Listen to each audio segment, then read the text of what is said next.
இங்க நம்ம ஹீரோவோட அம்மாவை எவனோட ஸ்டண்ட் எருமை கடத்திட்டு போயிருது. ஹீரோ கடவுளோட குழந்தை. சோ கடவுளோட குழந்தைங்க எல்லாம் இருக்கக்கூடிய கேம்ப்ல இருக்கும்போது சடனா அங்க வர்ற அண்டர் வேர்ல்டு கார்டு யமன் என்ன பண்றாரு, உங்க அம்மா என்கிட்ட தான்ப்பா இருக்காங்க, அவங்கள நான் விடணும்னா எனக்கு காணாம போன ஜூஸோட லைட்னிங் போல்ட் வேணும்னு சொல்லிட்டு அங்க இருந்து மறைஞ்சிருவாரு. சோ அம்மாவை காப்பாத்தணும் இல்லையா, அதுக்காக நம்ம ஹீரோ லைட்னிங் போல்ட தேடி கிளம்புறான். அவங்களுடைய ஹீரோயின் ஆனா அண்ட் க்ரூவர்ங்கிற 2 பேரும் போறாங்க. போற வழியில அந்த க்ரூவர் பாஸ், எனக்கு இந்த லைட்னிங் போல்ட பத்தி எல்லாம் சுத்தமா ஐடியா இல்ல, பட் நம்ம அண்டர் வேர்ல்டுக்கு போகணும்னா நமக்கு 3 பச்சை கலர் முத்து வேணும், அது 3 இடத்துல இருக்கு, வாங்க போய் ஃபர்ஸ்ட் அதை எடுத்து வந்துடலாம்னு சொல்லிட்டு ஒரு சிலை செய்யற இடத்துக்கு போறாங்க. அங்க சிலை எல்லாமே ரொம்ப தத்ரூபமா இருக்கு. ஆக்சுவலி இதெல்லாம் சிலையே கிடையாது, அந்த பச்சை கலர் முத்தை எடுக்க வந்தாங்கல்ல மனுஷங்க, அவங்கள இந்த பச்சை கலர் முத்தை பாதுகாத்துட்டு வர மெடுசாங்கிற சூனியக்காரி சிலையா மாத்தி வச்சிருப்பா. இப்ப இவங்க 3 பேருமே முத்தை தேடி தான் வந்திருக்காங்கன்றத தெரிஞ்சுக்கிட்ட மெடுசா 3 பேரையும் கல்லா மாத்துறதுக்கு ட்ரை பண்றா. பட் நோ யூஸ், 3 பேரும் அவளோட கண்ணை பார்க்க மாட்டாங்க, அவகிட்ட இருந்து எஸ்கேப் ஆயிடுறாங்க. மெடுசா கொஞ்சம் அசந்த நேரத்துல நம்ம ஹீரோ பர்சி அவளோட தலையை வெட்டிட்டு அவகிட்ட இருந்த பச்சை கலர் முத்தையை எடுத்துக்கிறாங்க. அடுத்து அப்படியே மெடுசாவோட தலையை எடுத்துக்கிட்டு 3 பேரும் கிளம்பி அடுத்த முத்தை தேடி ஒரு மியூசியமுக்கு போறாங்க. அங்க அத்தினாங்கிற சிலையோட ஹெட்ல தான் அந்த முத்து இருக்கும். அதை பார்த்தவங்க நைட் வந்து ஆட்டையை போட்டுக்கலாம்னு பாத்ரூம்ல ஒளிஞ்சிருக்காங்க. நைட் ஆகுது, ஹீரோ முத்தையும் திருடிடுறான். ஆனா கரெக்டா அந்த நேரத்துல ஒரு 5 பேர் அங்க வராங்க. வந்தவங்க அப்படியே 5 தலை டிராக்கன மாதிரி இந்த 3 பேர்த்தையும் போட்டு அடி அடின்னு அடிக்கிறாங்க. எப்படியோ 3 பேரும் தப்பிச்சு டோர் கிட்ட போனா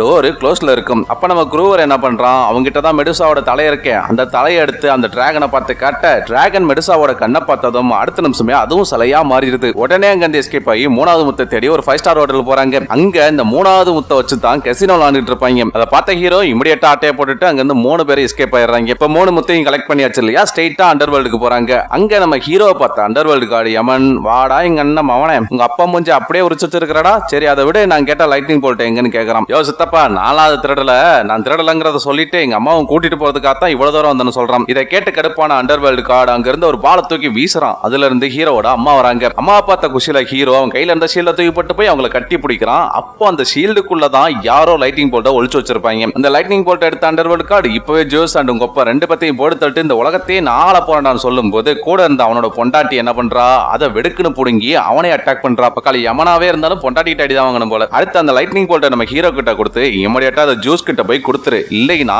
பெரிய போரே வர காத்திருக்குன்னு சொல்ல, இவங்க கிட்ட இருக்கிற 3 மத்த வச்சு நம்ம ஹீரோ, ஹீரோயின், அதுக்கப்புறம் ஹீரோவோட அம்மா 3 பேரும் அங்க இருந்து கிளம்புறாங்க. நம்ம க்ரூவர் மட்டும் அண்டர் வேர்ல்ட்லயே வெயிட் பண்றான். பாதாள லோகத்துல இருந்து கிளம்புறவங்க ஸ்ட்ரெயிட்டா சொர்க்கத்துக்கு போறாங்க. பட் அங்க மனுஷங்களால போக முடியாது, கடவுளோட குழந்தைங்க மட்டும் தான் உள்ள நுழைய முடியும். அதனால ஹீரோவும் ஹீரோயினும் மட்டும் உள்ள போறாங்க. நம்ம ஹீரோவோட அம்மா வெளியிலே வெயிட் பண்றாங்க. உள்ள போன நம்ம ஹீரோவும் ஹீரோயினும் அந்த லைட்னிங் போல்ட்ட கடவுள் ஜூஸ் கிட்ட கொடுத்ததுமே கடவுளுக்குள்ள வர வேண்டிய பெரிய மகா உலக போர் தடுக்கப்படுது.